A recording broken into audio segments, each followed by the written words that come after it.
జగన్మోహన్ రెడ్డి చేసిన పథకాలు, జగన్మోహన్ రెడ్డి సంక్షేమం, కరోనా కాలంలో వారు ప్రజలను ఆదుకున్న విధానం, కరోనా తర్వాత వచ్చిన 3 సంవత్సరాల్లో వారు చేసిన సుపరిపాలన, గతంలో పాలకులు ఎవరో కూడా పట్టించుకోని పరిస్థితి, ప్రతిపక్ష నాయకుడు అనేవాడు ఎవడో కూడా కరోనాలో ఒక్క మనిషికి కూడా సాయం చేయాలి. ఈరోజు ఓటుడడానికి వచ్చే హక్కు వాళ్ళకి ఏముందని ప్రజలు నిలదీస్తారు త్వరలో. ఈ 2 రోజుల్లో ఆ కార్యక్రమం జరుగుద్ది. ఎందుకంటే ఏ వ్యక్తికైనా సరే రాజకీయం దేనికి, నాయకుడు దేనికి, కష్టంలో పనుకుడా ఉంటాం కదా. ఆ కష్టకాలం ఎట్లాంటి కష్టకాలం అంటే కనీసం ప్రాణాలు పోతున్నా సరే, ఇళ్లల్లో చాలా ఇబ్బందులుగా ఉన్నా సరే, వైఎస్ఆర్సీపీ నాయకులు రోడ్ల మీద తిరిగి కరోనా బారిన పడి ప్రాణాపరిస్థితికి వచ్చారు. ఇప్పుడు మా క్యాండిడేట్ వెల్లంపల్లి శ్రీనివాస్ గారికి కరోనాలో ఉధృతం అయ్యి వారిని ఇక్కడి నుంచి హెలికాప్టర్లో హైదరాబాద్కి వెళ్ళి వైద్యం చేయించాల్సినంత సీరియస్ పరిస్థితికి వెళ్ళిపోయారు. అంటే పేదలకి, ప్రజలకి ఎవరైతే ఉన్నారో వారందరికీ కూడా కష్టకాలంలో దగ్గరగా ఉన్న నాయకులు వైఎస్ఆర్సీపీ నాయకులు. గతంలో మన సెంట్రల్ ఎమ్మెల్యే విష్ణు గారికి కూడా కరోనా వచ్చింది. అట్లాగే ఇప్పుడు ఎవరైతే వైఎస్ఆర్ సిపిలో ఉన్న ప్రతి నాయకుడికి కరోనా వచ్చింది. ముఖ్యమంత్రి సహా వచ్చి చాలా ఇబ్బందులు పాలయ్యి ప్రజలకు దగ్గరగా ఉండి మమేకమయ్యి అనేక రకాల సేవలు చేశారు. తర్వాత పరిపాలన విషయానికి వస్తే చంద్రబాబు నాయుడు చేసిన అప్పుల కంటే తక్కువ, చంద్రబాబు నాయుడు తెచ్చిన పెట్టుబడుల కంటే ఎక్కువ, చంద్రబాబు నాయుడు చేసిన ప్రతి దాంతో కూడా ఎక్కువే. 14 సంవత్సరాలు ఈజిక్వల్ 3 సంవత్సరాలని చూపిస్తున్నాడు. నీ 14 సంవత్సరాలు నువ్వు సరిగ్గా చేస్తే 14 సంవత్సరాల ప్రతిపక్షంలో కూర్చోవాల్సిన అవసరం నీకు లేదు. నువ్వు సరిగ్గా చేయవు కాబట్టి ఆన్లైన్లని తోకలన్నీ కలుగు ముందుకు వెళ్తావు కాబట్టి నీకేదో ప్లస్ అయ్యి నువ్వేదో ఆ 1% మార్జిన్ దగ్గర గెలిచిన చిల్లర పార్టీగా ఉన్నావు తప్పితే నువ్వు 10% మార్జిన్తో గెలిచిన పెద్ద పార్టీగా జగన్మోహన్ రెడ్డి ఉన్నాడు. ఇవాళ ప్రపంచ దేశ చరిత్రలో 10% ఓట్లు తేడాతో గెలిచిన పెద్ద పార్టీ వైఎస్ఆర్సీపీ. దాన్ని పడగొట్టే దమ్ము 3 పార్టీలు కాదు కదా, 30 పార్టీలు వచ్చినా జరిగే పని కాదు. నరేంద్ర మోడీ వచ్చింది రంగంలోకి డైరెక్ట్. నరేంద్ర మోడీ గారు రంగంలోకి వచ్చాడు కానీ బొమ్మల్లో లేడు. మేనిఫెస్టో నరేంద్ర మోడీ కాదు. వారు ముందు చెప్పారన్న ఫోటో బాబు నువ్వు చెప్పే అన్ని గొంతెమ్మ కోరికలు నువ్వు ఏ రోజు చేసింది చచ్చింది లేదు, అనవసరంగా నా కర్మకాలం నా టైం బొగ్గైపోయి నీతో కలిసి చెప్తే ఇంకోటి లేదు, నా పాపం పండిందట్టుగా నేను గెలిచాను. ఎందుకంటే మనోడితో కలిస్తే వాళ్ళు ఆటోమేటిక్గా తెరమరుగైపోతారు. రాహుల్ గాంధీతో కలిశాడు. రాహుల్ గాంధీ దేశంలో ఎక్కడ ఉన్నాడు ఎవడో తెలియని పరిస్థితికి వచ్చేసాడు. ఇప్పుడు మోడీతో కలిశాడు. మోడీ పరిస్థితి మోడీ ఆలోచించుకోవాలి.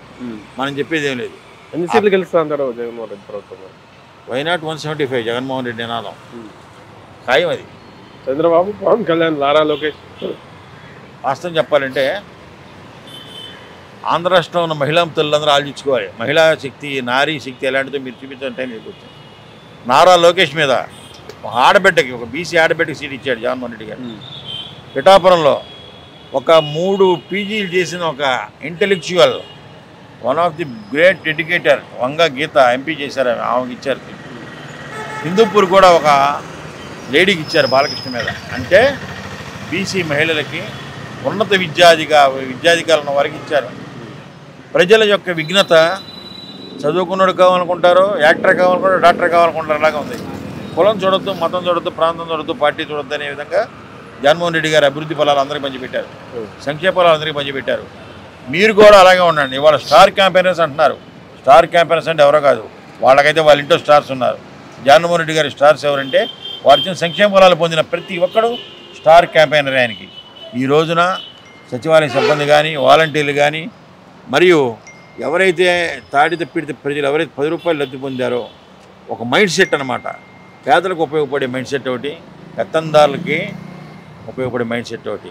ఆ 2 మైండ్ సెట్స్ మధ్య వారిది. It's not a caste war, it's a class war. ఖచ్చితంగా చెప్తున్నారు జగన్మోహన్ రెడ్డి గారు. ఈ క్లాస్ వార్ ఎలాంటిదంటే కులం వద్దు, మతం వద్దు, డబ్బు లేనివాడు, మధ్యతరగతివాడు ఒక పక్కన, బాగా సౌండ్ పట్టిలు ఒక పక్కన, బెంజ్ కార్లు, యాపిల్ వాచ్లు, యాపిల్ ఫోన్లు ఒక పక్కన, నార్మల్ సాదాసీదా జీవన విధానం చేసే సామాన్యులంతా ఒక పక్కన. ఇది నిర్ణయించుకుని సామాన్య ప్రజలు చాలా త్వరలో ఓటింగ్ ఉంది. చంద్రబాబు నాయుడు చెప్పే ప్రతి మేనిఫెస్టోలు అన్నీ పూర్తిలే. కారణం జగన్మోహన్ రెడ్డి గారు చేస్తుంటే నువ్వు చేయలేవని చెప్పే వ్యక్తి 300 400 అట్టేస్తాడు. నమ్మద్దు. అవన్నీ కూడా మనం ఆషాఢ బూతులు. పక్కనుండే పవన్ కళ్యాణ్ అసలు నమ్మడం లేదు. ఎందుకంటే ఆయనకున్న సీట్లు ఆయన అడుక్కోలేని పరిస్థితి. తర్వాత లోకేష్ ఇంటికి వచ్చి రుద్దుదాని ప్రయత్నంలో ఉంటాడు చంద్రబాబు నాయుడు. ఆ పప్పును భరించలేం మనం. మొన్న ఏదో చంద్రబాబు నాయుడు గారు అంటున్నాడు, hello AP, hello AP, hello AP అని మాడదామని. మనం కూడా అందాం, hello AP vote to YCP, vote for YCP, vote to OCP, hello AP elect YCP, detect Chandrababu Naidu. Lakshmibabu ఎవరంటే వైఎస్ రాజశేఖర రెడ్డి గారు, తర్వాత జగన్మోహన్ రెడ్డి గారు. ఎందుకు ఆంధ్ర రాష్ట్రాన్ని అభివృద్ధి పదంలోకి ముందుకు తీసుకెళ్లాలంటే రాజశేఖర రెడ్డి గారు తనడు, జగన్మోహన్ రెడ్డికే సాధ్యం.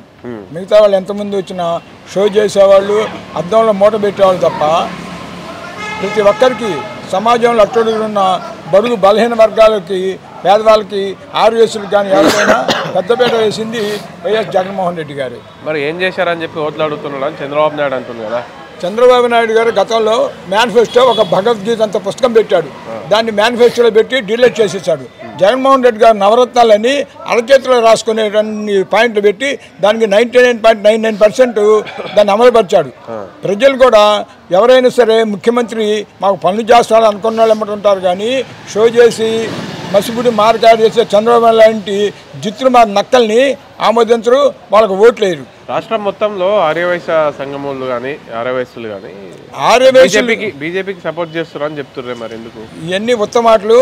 నోటాకు వచ్చిన ఓట్లు లేవు. గతంలో బాపట్ల పార్లమెంట్లో ఒక లక్ష్మీపతి అనే అభ్యర్థి నిలబెడితే నోటాలో సగం వచ్చినాయి. అక్కడ ఆర్యవైశ్యులు చాలామంది ఉన్నారు. ప్రతి వాళ్ళు కూడా గతంలో రఘుపతి బాబు గారిని చేశారు. అలానే ఇప్పుడు కూడా ప్రతి ఆర్యవైశ్యులు కూడా ఇవాళ ఆర్యవైశ్యులకు కానీ ఎవరికైనా సరే పెద్దపేట పదవుల విషయంలో కానీ, ఆర్యవైశ్యులకు న్యాయం చేస్తాం కానీ, అమ్మవారి గుడి విషయంలో కానీ, ఇంకా ఎన్నో విషయాలలో చెప్పాలంటే ఆర్యవైశ్యులకి మాకు వెల్లంపల్లి శ్రీనివాస గారు కొండంత అండగా ఉన్నారు. అలాగే జగన్మోహన్ రెడ్డి కొండంత అండగా ఉన్నారు. ఈ పచ్చ మీడియా వాళ్ళని చూస్తే కానీ ఆర్యవైశ్యుల్లో మెజార్టీ జగన్మోహన్ రెడ్డి గారు ఉన్నారు. వారిని ఖచ్చితంగా గెలిపిస్తాం కూడా. ఎన్ని సీట్లు రావచ్చు? 175 రావచ్చు. కానీ 5-10 తగ్గినా కూడా ప్రభుత్వం మాత్రం జగన్మోహన్ రెడ్డి గారి, మళ్ళీ 2వ, 3వ, 4వ కూడా జగన్మోహన్ రెడ్డి గారు ముఖ్యమంత్రి అవుతాడు. థ్యాంక్ యూ బాబు. గారు యాపిల్ వాచ్లు, యాపిల్ ఫోన్లు పక్కన, నార్మల్ సాదాసీదా జీవన విధానం చేసే సామాన్యులంతా ఒక పక్కన. ఇది నిర్ణయించుకుని సామాన్య ప్రజలు చాలా త్వరలో ఓటింగ్ ఉంది. చంద్రబాబు నాయుడు చెప్పే ప్రతి మేనిఫెస్టోలు అన్ని బూతులే. కారణం జగన్మోహన్ రెడ్డి గారు చేస్తుంటే నువ్వు చేయలేవు అని చెప్పే వ్యక్తి 300-400 అట్టేస్తాడు. నమ్మద్దు. అవన్నీ కూడా మనం ఆషాఢ బూతులు.